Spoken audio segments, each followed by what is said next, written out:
Programang ito ay rated SPG. Striktong patnubay at gabay ng magulang ang kailangan. Maaaring may masiselang tema, lengguwahe, karahasan, sexual, horror o droga na hindi angkop sa mga bata. Dahil sa nabuking na sina Moira at Zoe ang kumuha at nagtago sa matanda, ay wala na silang ligtas kina Giselle at Robert. Kaya nagtatago na ngayon ang mag-ina dahil sigurado na ang kanilang kapalaran sa kulungan.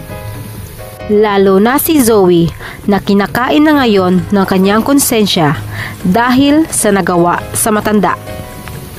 Iniligtas nga ni Zoe si Don Pepe mula sa kamay ng kanyang demonyong nanay, ngunit siya rin pala ang tatapos sa buhay ng matanda.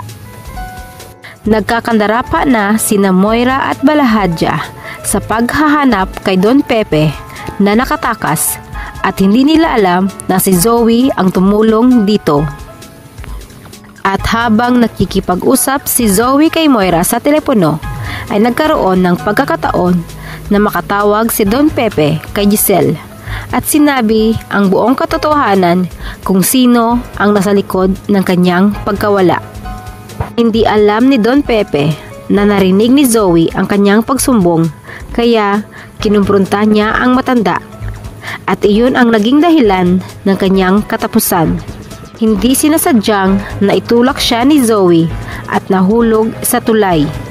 Nataranta si Zoe sa nangyari sa kanyang lolo, kaya humingi ito ng tulong kay Carlos. Dahil hindi maaaring malaman ni Moira na siya ang tumulong sa matanda para makatakas ito. Umiiyak siyang nagpapaliwanag na nagtalo sila ng matanda at hindi niya sinadyang na itulak ito at nahulog sa tulay. Samantala, kinumpirma ni Giselle na ama niya ang nagmamay-ari ng tungkod na nakita ng mga pulis na kanilang sinugod ang pinagtataguan ni Moira at Balahadja. At ngayon ay sobra-sobra na ang pag-aalala ni Giselle para sa ama dahil hindi ito nakita ng mga pulis, ngunit nagawa pa nitong tumawag sa kanila. Nagsumbong na sina Moira at Zoe ang nasa likod ng kanyang pagkawala. At ngayon, hindi na nila makontak at wala silang alam na nasa panganib na ang buhay ng kanilang ama. Sa kabilang banda, dahil sa hindi mapakali si Annalyn at gustong malaman at makita ang kanyang lolo, ay sumunod ito sa lugar na pinagtaguan sa matanda kasama si Doc Lindon. Dahil maraming tao sa tulay kung saan sila dumaan, ay huminto sina Annalyn at Doc Lindon para makiusyuso kung ano ang nangyayari. Dito napag-alaman niya na may tao umanong nakita sa ilalim at hindi nila alam kung buhay pa ito.